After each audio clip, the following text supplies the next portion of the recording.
안녕하세요. 매일 새로운 사연을 전하는 읽어주는 사연 라디오입니다. 구독과 좋아요, 많은 공유 부탁드립니다. 오늘의 사연 시작하겠습니다.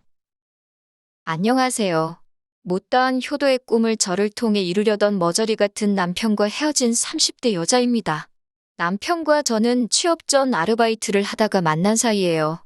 프랜차이즈 식당이었는데 또래들이 많다 보니 아르바이트가 끝나면 이따금씩 다 같이 술도 마시고 하면서 서로들 금방 친해졌어요.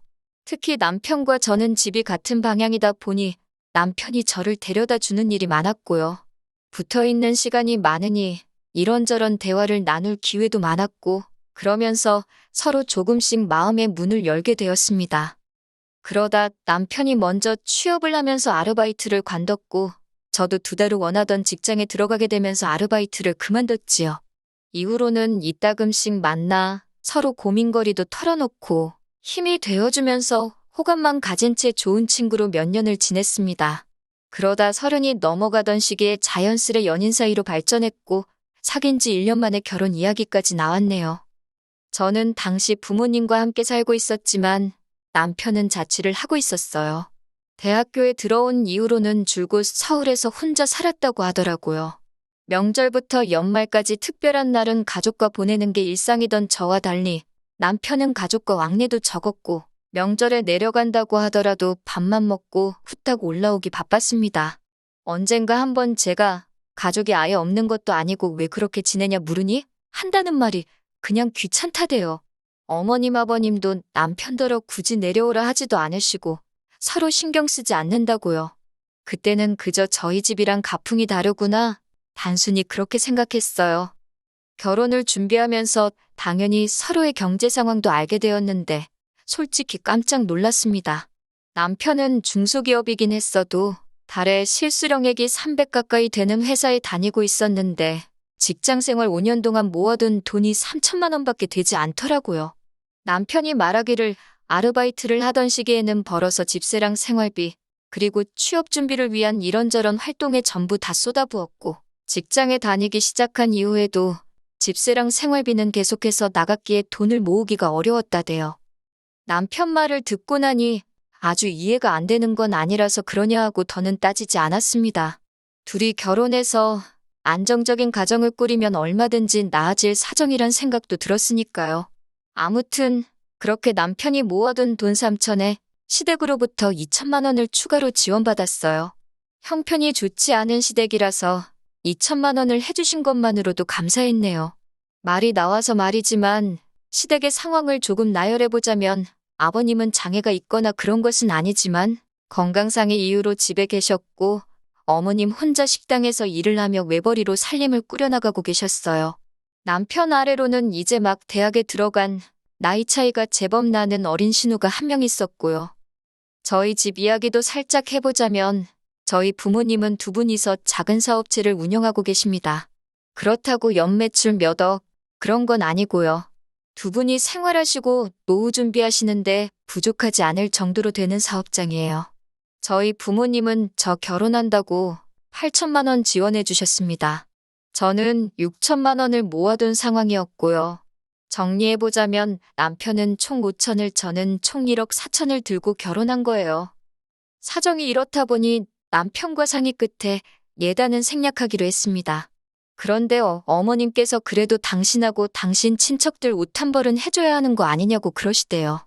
참고로 저희 어머님 7남매십니다. 아버님도 4남매시고요.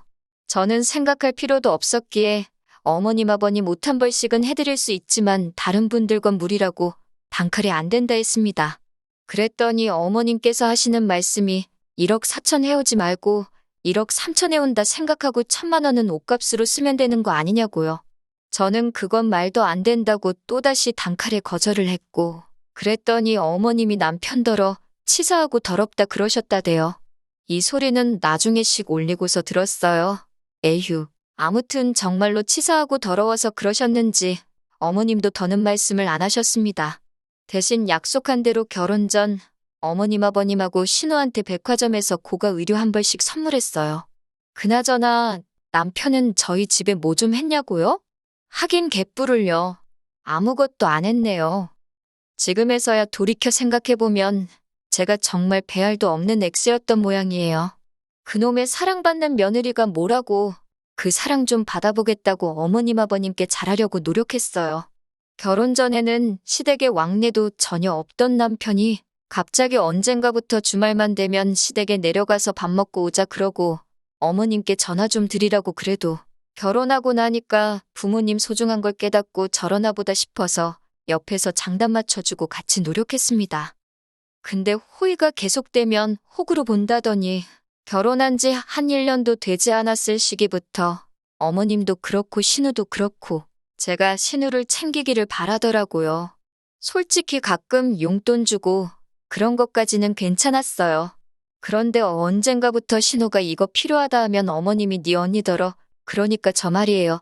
저더러 사달라 하라 그러고 신우가 용돈 필요하다 하면 저한테 연락하라 그러고 신우의 요구는 점점 많아지고 구체적으로 변해갔는데 어머님은 그럴 때마다 당연하다는 듯이 저를 찾으셨습니다. 저더러 해주래요. 뭐가 됐건 제가 해주면 될 거 아니냐고요. 솔직히 하다못해 신우가 하는 말이라도 듣기 좋게 하고 예의 바르게 행동했다면 제가 예뻐서라도 알아서 먼저 챙겨줬을 거예요. 저는 언니도 없고 동생도 없는 외동이었기 때문에 늘 형제간 자매간의 정이 그리운 사람이었으니까요. 그런데 신우는 일단 저를 보면 인사도 잘 안 합니다. 고개만 까딱, 용돈 줄 때도 까딱, 뭐 하나 사줘도 까딱. 하루는 어디서 배워먹은 버르장머리인가 싶어서 참다 못한 제가 인사를 그렇게밖에 못하냐 물으니 신우가 눈을 치켜뜨면서 그러면 뭐 절이라도 할까요? 그러는데 온갖 정이 뚝 떨어지더라고요. 그래서 그 일 이후로는 용돈이고 쇼핑이고 싹 끊었습니다. 그랬더니 며칠 뒤 어머님께서 연락을 해오셔서는 신우가 풀이 죽어있다며 무슨 일이 있었냐고 물으시대요. 그래서 신우가 그간 저에게 보인 태도에 대해서 낱낱이 이야기하니 기껏 하신다는 소리가 당신들, 그러니까 어머님 아버님 말이에요. 한테도 그런답니다. 그러면서 신우가 막둥이라 수줍음도 많고 저는 올케니까 어려워서 그러는 거라며 어른인 저더러 이해를 해주라나요. 대학생도 어린애로 쳐줘야 되는 건지 그러면 어머님이 옆에 끼고 살지 그러세요 소리가 정말 목구멍까지 올라오는 걸 간신히 참았네요. 그렇게 신우 일이 어느 정도 일단락 되던 무렵 남편은 남편대로 제 속을 뒤집어 놓는 소리를 하더군요. 뜬금없이 어머님 아버님께 생활비를 드리고 싶다나요. 제가 드리고 싶으면 드려라 대신 그럼 나도 친정부모님께 생활비 보내드리겠다 했습니다. 그랬더니 남편이 한다는 말이 그러면 자기는 시댁에 50만 원을 할 거니까 저는 30만 원만 하래요. 어이가 없어서 심지어 약간이긴 하지만 제가 실수령액도 더 많은데 제가 왜 그래야 하냐고 그런 법이 어디 있냐 물으니 자기네 집은 어머님 혼자 외벌이지만 저희 집은 장인 장모님 두 분 다 돈을 벌지 않으시냐며 그러니 어려운 집을 더 많이 도와줘야 한다나요? 솔직히 저는 아버님이 진짜 어디가 안 좋아서 일을 안 하신다고 생각하지 않아요. 제가 앞에선 건강상의 이유라고 했지만 사실 막상 병원에 모시고 가면 의사들이 하나같이 신체에는 아무 이상이 없다 합니다. 그런데도 아버님은 다 돌팔이들이라며 당신은 여기도 저기도 안 아픈 데가 없다고 어찌나 앓는 소리를 하시는지 그래도 약주 드시고 담배 피시고 당신 하고 싶은 건 다 하세요. 그런데 무슨 그런 아버님이 돈을 안 버시니 더 어려운 집이라고요? 말 같지도 않은 소리였지요. 이 일로 남편과 저 정말 대판 싸웠습니다. 남편은 아버님의 건강을 의심하는 제가 괘씸하다며 야단이었고 저는 저대로 내가 호구로 보이냐고 악을 썼거든요. 그래도 제가 워낙 단호하고 완강히 나갔던 덕에 결국 생활비를 드리잔 말은 없던 걸로 되었습니다. 하지만 그러면 뭐 하나요? 그 일이 있고 얼마 지나지 않아 남편이 생활비를 드리자는 개소리를 했던 이유를 알게 되었습니다. 하루는 어머님께서 연락도 없이 저희 집에 오셨는데 저를 붙들어 앉혀놓고 하시는 말씀이 저희 결혼할 때 주신 돈을 돌려달랍니다. 어이가 없어서 그게 무슨 말씀이시냐 하니까 2천만 원 그거 신용대출 받아서 주신 거였대요. 그런데 이제 갚아야 되는데 외벌이에다가 신호까지 돈을 써대니 어떻게 감당이 안 되신다면서 저더러 그 대출을 갚아주던가 아니면 생활비를 보태주던가 하라나요? 그 일로 남편하고 또 대판 싸웠습니다. 남편은 신용대출인지 몰랐다면서 저더러 그냥 돌려드리자는데 돌려드릴 돈도 없었고 솔직히 억울하더라고요. 그래서 생활비를 드리던지 말던지 알아서 하라고 대신 월급엔 손 떼지 말고 당신이 투잡을 뛰던 쓰리잡을 뛰던 따로 벌어서 드리라 했습니다. 남편은 저더러 너무한다. 서운하다 했지만 저는 들은 채도 안 했어요. 그런데 어이없는 건 남편이 그렇게 배달 일을 시작하고 얼마 지나지 않았을 무렵 어머님이 생활비 보내지 말랍니다. 당신 아들 배달까지 뛰어가면서 버는 돈이면 받기 싫다면서 그러면서 하시는 말씀이 근데 저는 얼마 버냐고 그래요. 저희 둘이 맞벌인데 부부끼린데 제가 잘 벌면 제가 좀 주면 안 되는 거냐고. 사실 신우일로 대판 싸우고 나서는 최소 금액의 생활비를 제외하곤 월급은 서로 각자 관리하기 시작했거든요. 한마디로 어머님은 그 신용대출인지 뭔지 받으신 2천을 제 주머니에서 꺼내가고 싶으셨던 모양이 돼요. 아무튼 제 대답은 안 됩니다였어요. 어머님이 보태주셨다는 그 2천만 원, 이 집 얻는 데다 썼는데 어머님 아들인 남편이 그 2천만 원 이상 누리고 살고 있으니 받으셔야 되면 그쪽에다 이야기하시라고요. 그리고 얼마 후 남편과 제가 끝끝내 이혼하게 된 결정적인 사건이 있었습니다. 저희 친정아버지 생신이 다가오고 있었기에 이틀 전부터 남편에게 전화 한 통은 드리라고 꼭 드리라고 신신당부를 했어요. 정말이지 부탁을 했네요.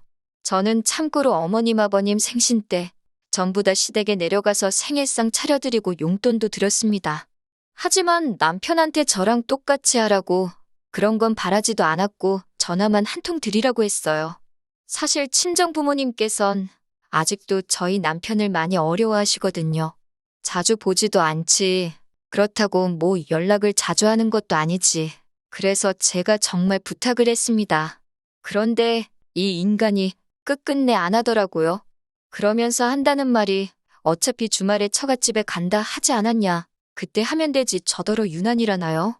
그런데 그날따라 왜 그렇게 그 말이 서럽게 들리던지. 어머님 아버님은 생일은 당일에 챙겨야 한다며 다음날 출근해야 하는 저를 퇴근하자마자 오라해서 음식 차리게 하고 얼마나 힘들게 하셨는데 저희 친정은 사위 힘들다고 그나마도 주말에 오라고 힘들면 다음에 와도 된다고 하셨거든요. 순간 이뿐만이 아니라 별의별 게 다 기억이 나고 비교가 되면서 막 끓어오르는 분노를 참을 수가 없었습니다. 그래서 남편더러 너는 손가락이 부러졌냐고 그깟 전화 한 통 드리는 게 그렇게 일이라서 사람을 서운하게 하냐고 소리를 질렀습니다. 그랬더니 한다는 말이 자긴 못한대요. 그냥 무조건 못한답니다. 열받아서 나가라고 했더니 지도 씩씩거리면서 나가대요. 그리고 한 몇 시간이나 흘러서 남편이 집에 들어왔어요.